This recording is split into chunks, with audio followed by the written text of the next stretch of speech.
Now we come to the size of workforce in India with specific reference to our country. India has a workforce of nearly 40 crore people. About 70% of the workforce comprises of male workers. Only 30% are female workers. You have to remember all this data.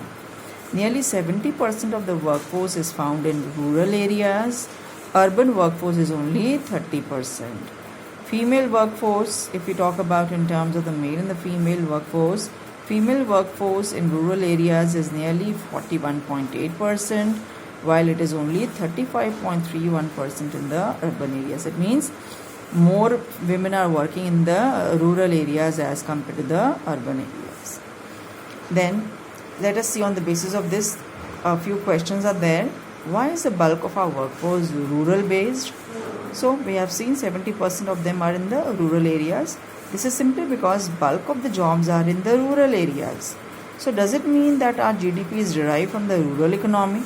Paradoxically not, implying that more people are engaged in farming and allied activities and contributing less to GDP. Although so much of 70% of the workforce is depending on the farming sector, but the contribution made by them is the least towards the GDP. This means low productivity of the workers in rural areas. Low productivity means what? Low earnings, which is why there is widespread poverty in rural areas. If output is less, it means the earnings of the income of the people is less, thereby widespread poverty in the rural areas. Another question, why is the percentage of female workers low and lower still in the urban areas? Female education in India is still a far high, everyone knows. Yes, if you compare the educated, the females are, the percentage is very less, so implying low opportunities of jobs for them. Among most families in the urban areas, job work for women is still governed by the family decisions. If the family wants, only then they'll let the ladies or the female to go and work, rather than the individual's own decision. Even if if the person wants to work, she will not be allowed to by the families, implying that even the available opportunities are not actually utilized. Opportunities are there, but they are not utilized properly. Then higher employment among women in the rural areas is owing to the widespread rural poverty. Female workers in the rural areas are largely engaged in low paid and less productive jobs just to add to their family income. Because they are poor, women cannot afford to sit at home and run the family. So whatever wage rate they are offered to in the village, they are ready to work at that. Many a times they are not given cash, rather they are given food grains. So they are ready to work for that also. Now coming to the rate of participation in India. Yes, how do you calculate?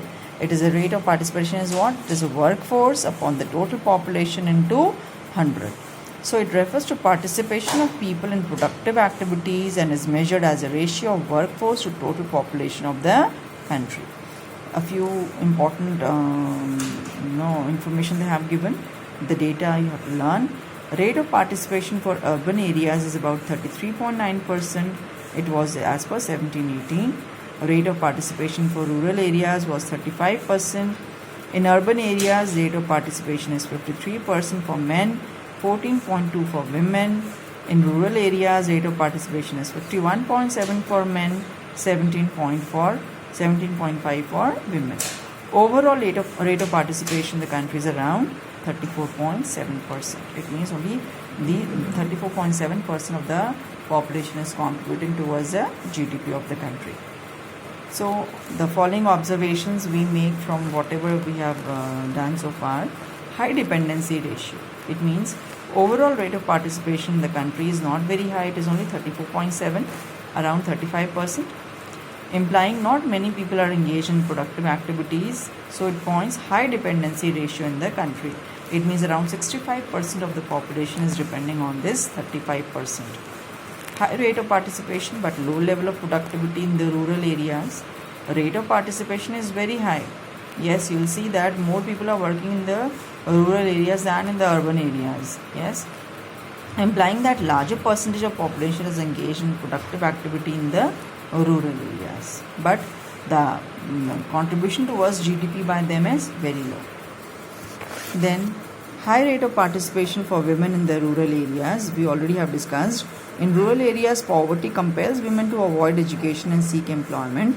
When employment is a priority, women tend to seek employment at an early age. They start going at an early age to the farmlands. So preference for even less productive jobs, yes, in comparison to education. They leave education and go for these jobs. Yes, so the vicious cycle of low productivity, low wage rate and high rate of participation in rural areas works like this. How? Entry into job without education, which leads to less productive jobs for them. Less productive jobs means low wages, low income. Low income leads to what? Participation to make a sustainable living. Yes, so this is a vicious circle of poverty which goes on. Now coming to the self-employed and the hired workers, in this remember only the data. So if we talk about the self-employed and the hired workers, so urban areas, if we talk about the urban workers, in the urban areas 61.7 are hired, they are working for the others, whereas 38.3 are self-employed. In the rural areas, whereas 42.2% are the hired, they are working on the land of the others, 57.8% is self-employed. Then coming to this data also you have to learn. Yes, the hired and the self-employed, talking about in terms of male and female. In terms of the male, 47.7 are hired workers, whereas 52.3 are self-employed. Yes, whereas females 48.1 are hired and 51.9 are self-employed. This information also you have to learn, the data.